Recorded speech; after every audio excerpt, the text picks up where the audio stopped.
affiliated senior high school of National Taiwan Normal University and Yulin Senior High School.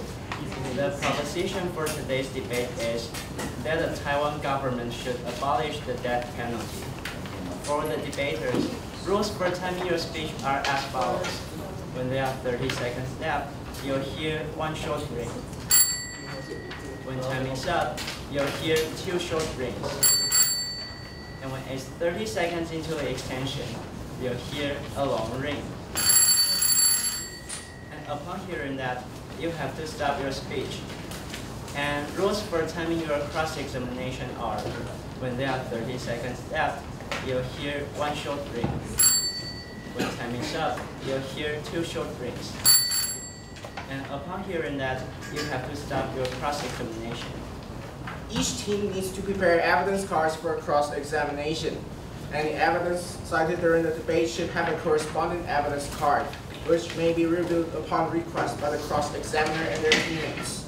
The cards need to be returned at the end of the constructive speech following the cross-examination. For the audience, please turn off your cell phone or turn into the vibration mode. When the debate is still in progress, please do not chat or use flash while taking pictures. Thank you. Let's have a good debate. Woo! Woo! Yay. You're almost there.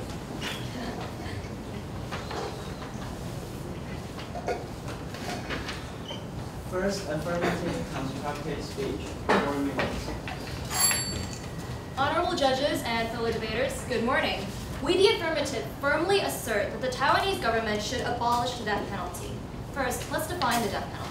It is a practice wherein the government can legally sentence a person to death as punishment for an offense. In Taiwan, it is used mostly for crimes such as narcotics, murder, and endangering public safety.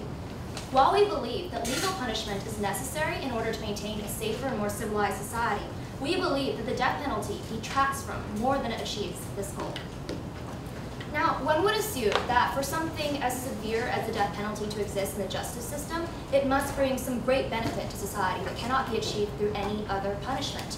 However, when we actually look at the death penalty, there is no evidence of this.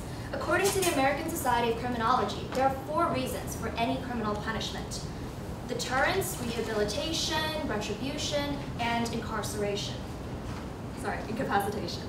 There is no conclusive evidence that the death penalty is a better deterrent than other punishments.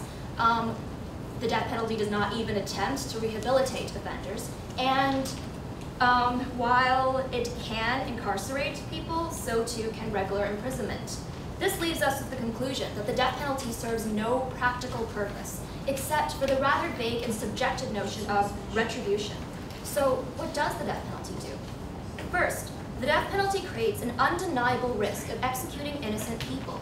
According to a report from the Proceedings National Academy of Sciences, at least 4.1% of all death row inmates in America are innocent. In Taiwan, an even younger country with a not well-tested legal system, the risk of judicial error may be even greater, and one questions whether our legal processes are accurate enough to be handing out such a final punishment. Second, the death penalty does not hold people accountable for their crimes.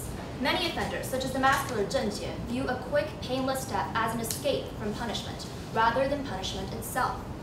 Sentencing people like this to death is useless because it does not teach them to repent or hold them accountable to their crimes, and they never realize the gravity of their actions. Third, the law should be based on rationale rather than on retribution. While we acknowledge that the families of murder victims may wish to seek emotional closure or comfort through capital punishment, we also believe that the legal system should be relied upon for rationale and clarity in times of emotional distress, and that the government has no right to kill other human beings simply because it may temporarily comfort the feelings of victims' families. Now, as long as the death penalty exists in Taiwan, there is a possibility of innocent people being executed by the government. There is a system where killers will not be held truly accountable for their crimes, and there is a government that kills people based not on rational justifications, but on the emotional desires of its people. Here, we briefly discuss the policy that we propose: to abolish the death penalty and make life imprisonment with a minimum sentence of 25 years before parole the highest punishment. The parole board will review and extend the sentence at 5-year intervals until the person is viewed as no longer a threat to society. This will ensure that those who have committed serious crimes will be held accountable, and innocent people will not be killed because of judicial errors. In addition, life imprisonment will incarcerate offenders without advocating vengeance-based killing.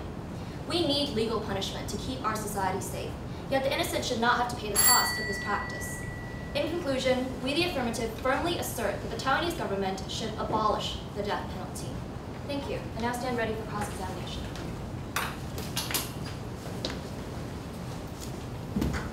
Second negative, cross-examine first affirmative. Good morning. So you mentioned that the misjudgment rate in the USA is really high, but do you have evidence of how it is high in Taiwan too? Taiwan has not yet carried out extensive and conclusive studies in this, so we have no evidence, but we have reason to infer that it might be higher. But the system and the economy is different in the USA, and so how can you assume that it may be applied to Taiwan as well? Well, actually, in most countries, and really in any system, there is no perfect 100% rate of accuracy. So we know that there is going to be misjudgments no matter what country, no matter what system. And we also believe that since Taiwan is a younger country, there's more likelihood that our legal system is not mature enough. Okay, thank you. So you believe that the death penalty has no obvious deterrence? Yes. How so? Because do you think that people are afraid of death? Yes. So, do you agree that the death penalty can somehow prevent people from committing crimes, like those who are afraid of death? Maybe, but we see no conclusive evidence in this. So, people being afraid of death doesn't mean they'll be afraid Well, of the most death penalty. people who kill or commit these crimes, unless they know about the death penalty and unless they think about everything before they commit this crime, and unless they believe that they will be caught, I don't think that it will have a deterrent effect. Okay, thank you. So, in your plan, you have parole. Yes. So, do you think there's a possibility of recidivism? Yes. And you think it's okay to let them go out to society when the recidivism rate is really high in My partner Taiwan? will talk about those details later, but yes. Okay, thank you. So, do you have proof of how the society would rather pay taxes to re-educate criminals instead of educating them? Sorry. Do you have proof of how the society? Thank you. First negative, constructive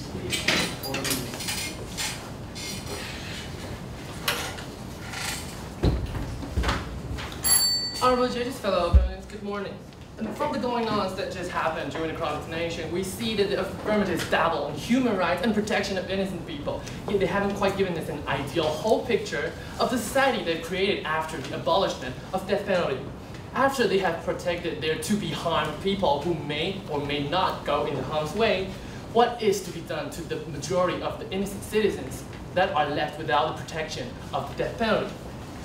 We believe that collective rights should be the bigger concern while discussing the topic of death penalty, and we urge the affirmatives to take it into consideration before they go further into the topic.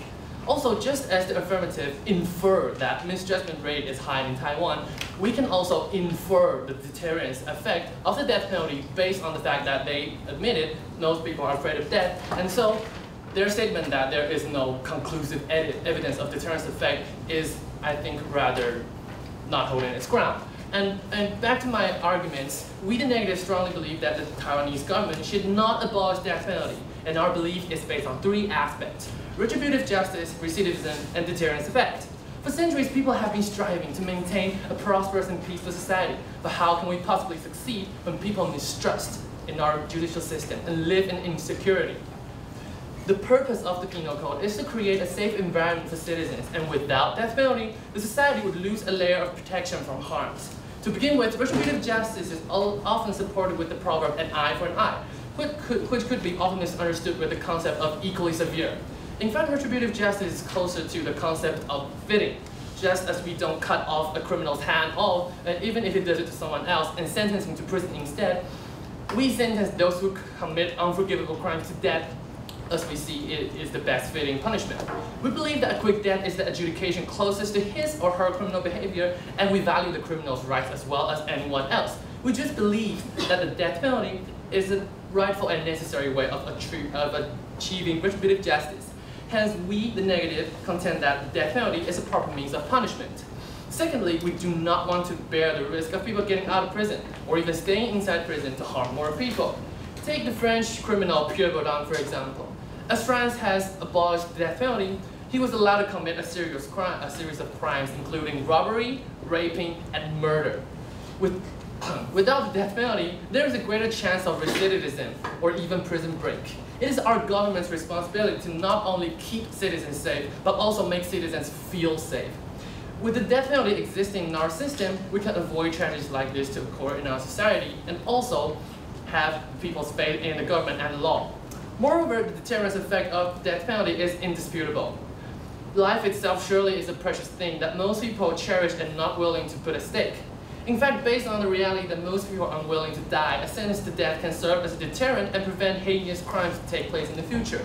In this case, its existence is already making an influence without us actually executing someone.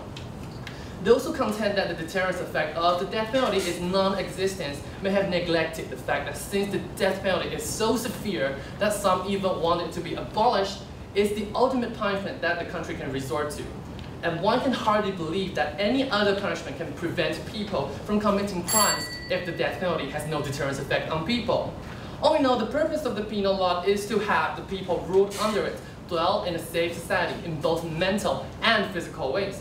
From what is mentioned above, the death penalty is undoubtedly protecting the public, and unlike the affirmative said that it is only for vengeance killing. Without the existence of the death penalty, we lose what most people believe to be the severest